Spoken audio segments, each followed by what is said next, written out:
Hello and welcome back to your 6th creative challenge. So well done to everyone who got in their moment in time pieces.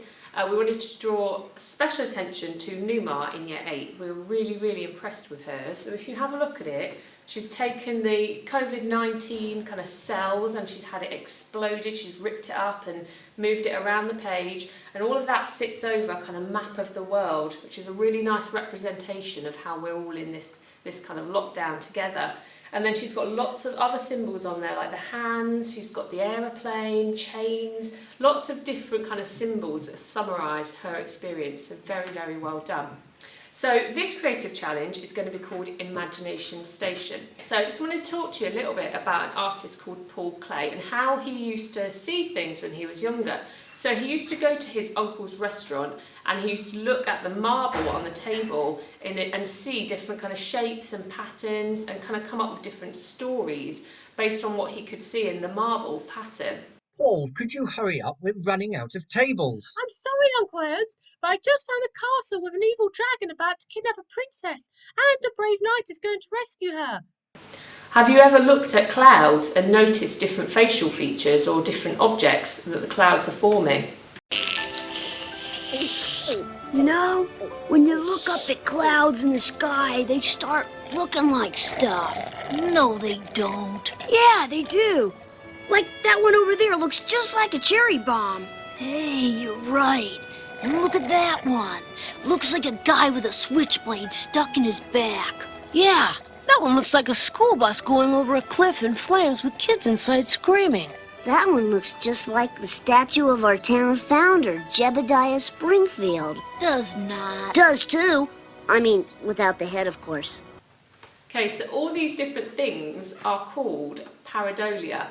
And that is a kind of tendency to see patterns or facial features or different objects in inanimate objects. So we're going to show you an artist now called Keith Larson. So what he does is take inanimate objects and he looks at them and he studies them and he creates different characters out of them. Okay, so we'd just like you to watch this really short tutorial on how to do a strong observational drawing. So when you first start, you want to look at the shapes that are within your object and just kind of plot those out on your page quite roughly. And then you're going to work back into it, constantly looking at that object in front of you and adding in some finer kind of shapes. Keep glancing at your object back and forwards between your drawing and your page, and that's how you're going to get a far more accurate observational drawing.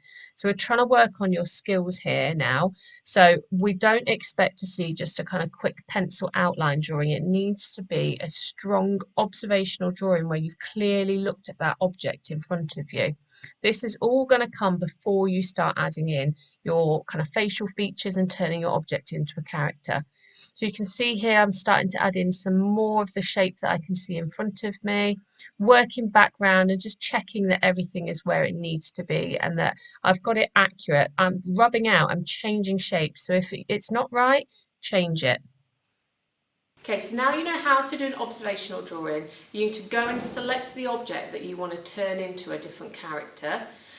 We're looking not for something like this. This is just a simple line drawing where not much thought has gone into the shape, the dimensions, the proportions. We're looking for something more like this, where attention has been drawn to the tone within the piece and it's been drawn far more carefully. And for an extra challenge, instead of looking at a solid object, why don't you use a bit of fabric from a top or anything you've got at home and see if the folds remind you of any particular characters or facial features, just like this example here.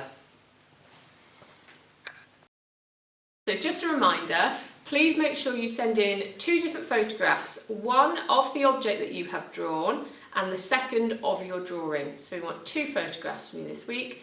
And as usual, send it to the normal email address, creativechallenge@bemrose.derby.sch.uk.